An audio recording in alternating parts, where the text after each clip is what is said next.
Bismillahirrahmanirrahim. Assalamualaikum warahmatullahi wabarakatuh. Di sini saya akan menyampaikan tugas review mata kuliah Psikologi Perkembangan Anak dengan materi perkembangan kognitif anak pada usia 0 sampai 4 tahun.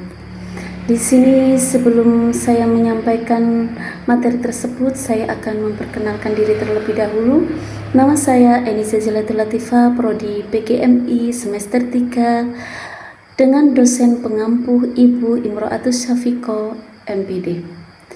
Pada kesempatan kali ini saya ingin menyelam lebih dalam tentang salah satu aspek yang paling menarik dalam pertumbuhan anak, yaitu perkembangan kognitif anak pada usia 0 sampai 4 tahun. Review materi ini sangat penting bagi kita pahami bersama agar kita memberikan stimulasi yang tepat dan mendukung potensi optimal si kecil di usia krusial ini. Langsung saja di sini saya akan menjelaskan materi tersebut. Pertama yaitu pengertian perkembangan kognitif anak usia 0 sampai 4 tahun. Apa sih pengertian dari perkembangan kognitif? Pengertian dari perkembangan kognitif adalah kemampuan anak dalam belajar, berpikir, memahami informasi, mengingat dan menyelesaikan masalah. Ini mencakup bagaimana anak memproses hal-hal yang ia lihat, mendengar, rasakan, dan alami dalam lingkungan sekitarnya. Pada usia 0 sampai 4 tahun, otak anak berkembang sangat cepat. Masa ini disebut sebagai periode emas untuk memperkembangkan otak dan kemampuan berpikir. Tahap-tahap perkembangan kognitif anak usia 0 sampai 4 tahun. Yang pertama, usia 0 sampai 2 tahun yaitu tahap sensori motor.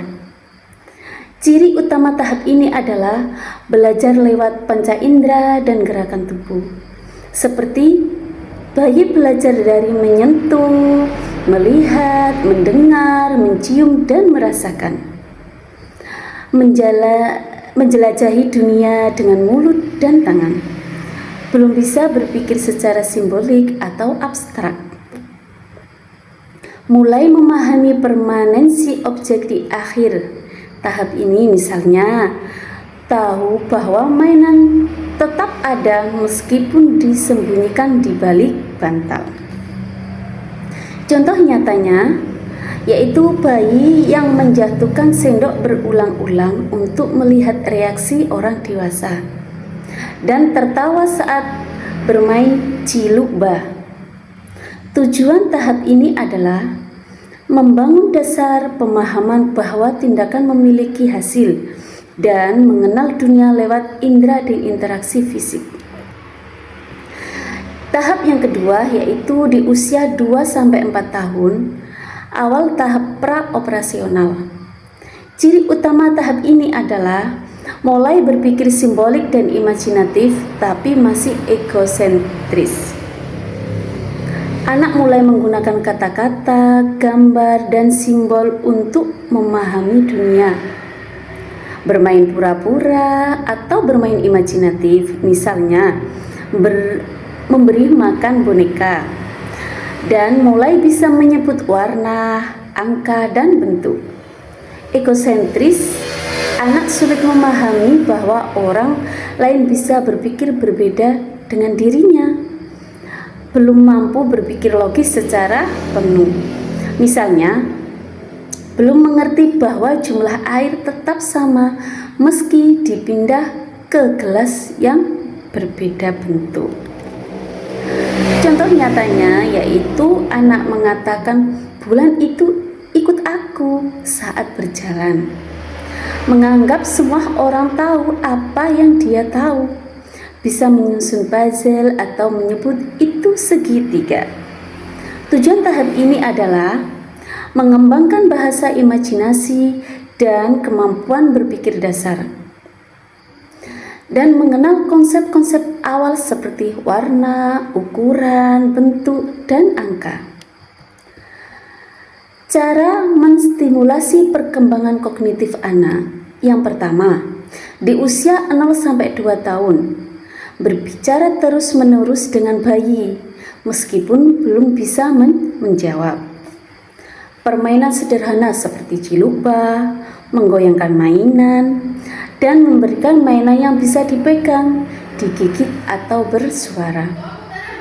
Yang kedua, usia 2-4 tahun, bacakan cerita dengan gambar dan ajukan pertanyaan sederhana. Permainan pura-pura seperti masak-masakan dan dokter-dokteran. Ajarkan anak mengelompokkan benda, menyebut warna dan angka. Ajak anak bertanya dan menjawab dengan bahasa yang benar. Adapun faktor yang mempengaruhi perkembangan kognitif. Yang pertama, gizi dan kesehatan. Nutrisi penting untuk pertumbuhan otak, interaksi sosial, anak belajar dari orang di sekitarnya, stimulasi, aktivitas bermain dan belajar yang menantang. Yang terakhir, lingkungan yang mana dan penuh kasih membuat anak lebih mudah belajar. Adapun kesimpulan dari materi tersebut yaitu perkembangan kognitif anak usia 0-4 tahun adalah pondasi utama untuk kecerdasan, kemampuan berpikir, keterampilan belajar di masa depan. Dengan memberikan stimulasi yang tepat, lingkungan yang mendukung, serta kasih sayang dan komunikasi, anak dapat berkembang secara optimal. Sekian dari saya, kurang lebihnya saya mohon maaf. Saya akhiri.